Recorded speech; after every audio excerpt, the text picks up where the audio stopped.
Yeah. Okay, welcome Justice Kajju. So we wanted to just record some thoughts of yours, gather some opinions from you.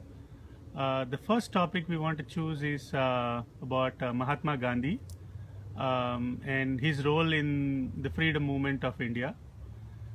You've been very vocal about Mahatma Gandhi. So if you can just give us a brief of what is the reasoning behind your opinions about Mahatma Gandhi and independence for India.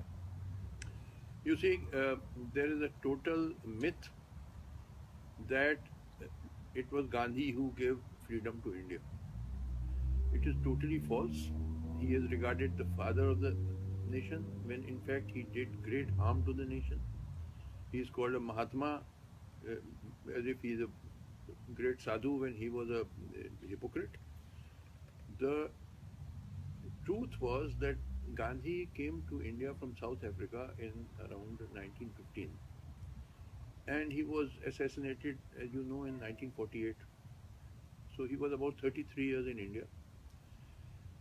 During this period, in almost every speech or every article of his, you can see them on in the collected works of Mahatma Gandhi, which is a Government of India publication in several volumes. In every speech or article, he propagates Hindu religious ideas like Go Raksha, cow protection, Varna Ashram, caste system. He was a supporter of caste system. He may have later on opposed untouchability, which was an extreme fringe of the caste system, but otherwise he was throughout a supporter of caste system. In fact, I have written a blog, Gandhi and Caste, which you can see on my blog. Then he propagated Ram Raj, we should go back to Ram Raj, and Brahmacharya and so on. Now, if you are a sadhu living in some ashram, you can say what you like. But once you enter into politics and in public meetings, you are injecting religion into politics by constantly harping on Hindu religious ideas, advocating Hindu religious ideas. What effect is it going to have on a conservative Muslim mind? Because you must remember, before 1947, this Pakistan was also part of India. So the percentage of Muslims in India was higher than what it is now. Today it may be about 17-18%. At that time it would be about 25%, which means the large section of India was Muslim. Now, what effect will these speeches where you are constantly propagating Hindu religious ideas have on the conservative Muslim mind? Will it not drive the Muslim towards a fundamentalist organization like the Muslim League? And that is what it did. How can a Muslim accept being a member of an organization which is all the time preaching Hindu religious ideas?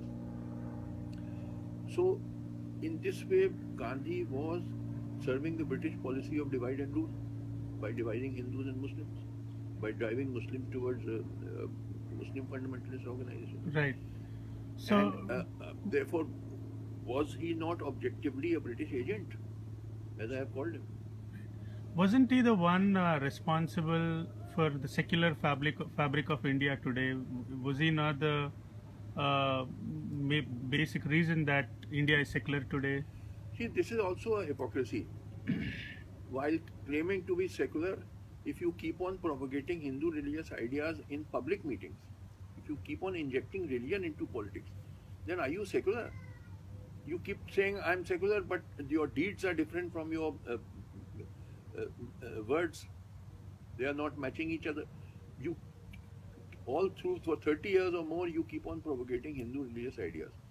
And the result was inevitably partition, because Gandhi was propagating Hindu religious ideas in order to get mass support, because India is a religious country, but it is mass support from Hindus only. So inevitably, will it not result in partition? You see, uh, this is objectively serving the British interests of dividing the country. Right. From what our books say, from what we've learned about Gandhi, he was the main person who objected India and Pakistan to be parted out, and he was the one who propagated unity among Hindus and Again, this is Muslims. hypocrisy. On the one hand, you do everything against unity. You keep propagating Hindu religious ideas, and at the same time you talk of unity. You see, this Gandhi would, for 30 years he was propagating Hindu religious ideas, and inevitably that resulted in partition.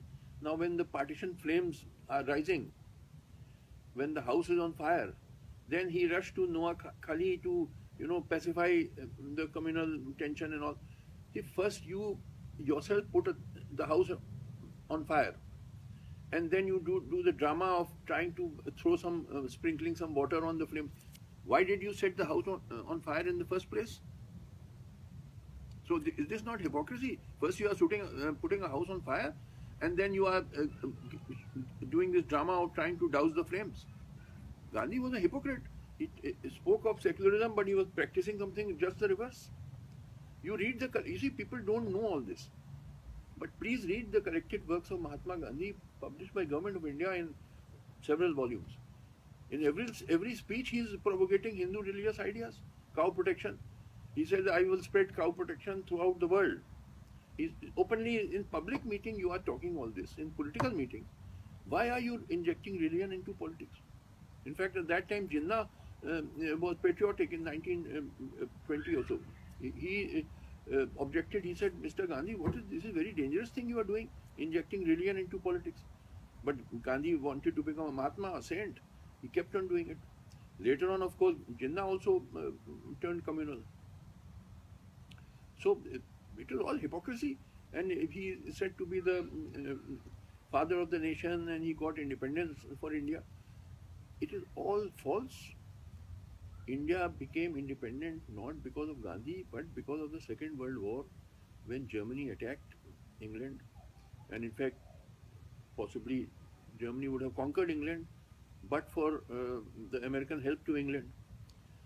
And then the Americans also extracted their price. They said that you have to open up India for American investments also. So it was the Second World War and the American pressure that resulted in independence to India. It has nothing to do with Gandhi. You see, does any imperialist leave the country which he has conquered just because of some hunger strike by Gandhi or salt march or something? Does anybody give up his empire like this? Did the Americans win their war of independence by presenting bouquets and flowers to the British, or by organizing a continental army under George Washington which fought the British with guns? Every genuine freedom struggle is an armed struggle. There is no such thing as a peaceful freedom struggle, because nobody gives up his empire without a fight. If you read history, in Latin America, the great man Bolivar, who's called the Liberator, he fought against Spanish rule in Latin American countries with battalions, not by satyagraha or something. Ho Chi Minh fought against the French with guns, not by salt marches or going on hunger strike. Nobody gives up his empire without a fight. Right.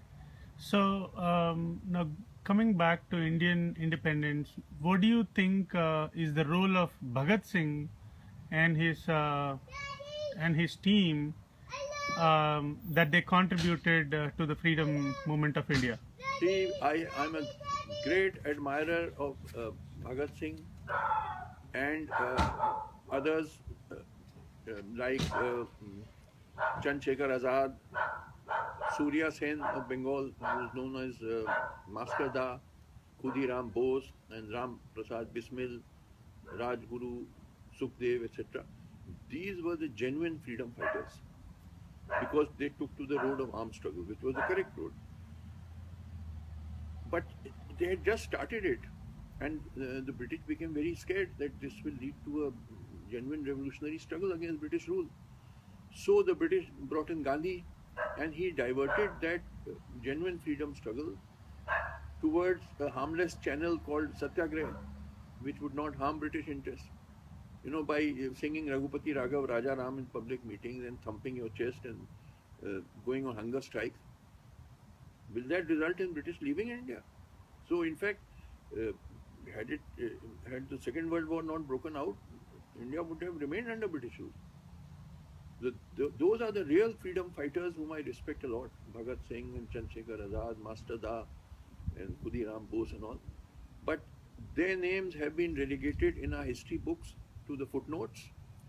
They are described almost like mavericks and not as genuine freedom fighters and outside the mainstream of the freedom struggle. And this fellow Gandhi, he is regarded the Mahatma and father of the nation. So all we have been taught wrong history. We have been all taken for a ride by the British, and then their people who followed. And just see, recently, when I said all this on my blog, the Indian Parliament, both houses, passed unanimous resolutions condemning me. You know, it is the first principle of justice that nobody should be condemned unheard. Without even giving me a hearing, they passed a resolution that Markandeya Kaju has got a sick mind and all this nonsense. They said when most of these parliamentarians themselves are crooks, you know, they have looted the country, they have I regard most of them as set of rogues and rascals, these politicians of India, and they are condemning me. I gave reasons for why I'm criticizing Gandhi. If you find any flaw in my reasoning, point out the flaw in my reasoning and give your own reasons instead of just attacking me by saying, oh, he's got a sick mind and he's a mental case and all this nonsense. And these parliamentarians, most of whom are the scum of the earth, I've called them in a recent speech I gave to NRI Samay. There's a channel.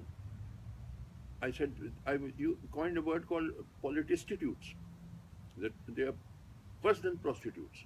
At least a prostitute does not pretend to be different from what she is. These politicians, they claim to be of high moral standing and they preach morality and helping the poor and all, when in reality they are all crooks and they've looted the country. Most of them deserve to be executed. Right. Thank you so much.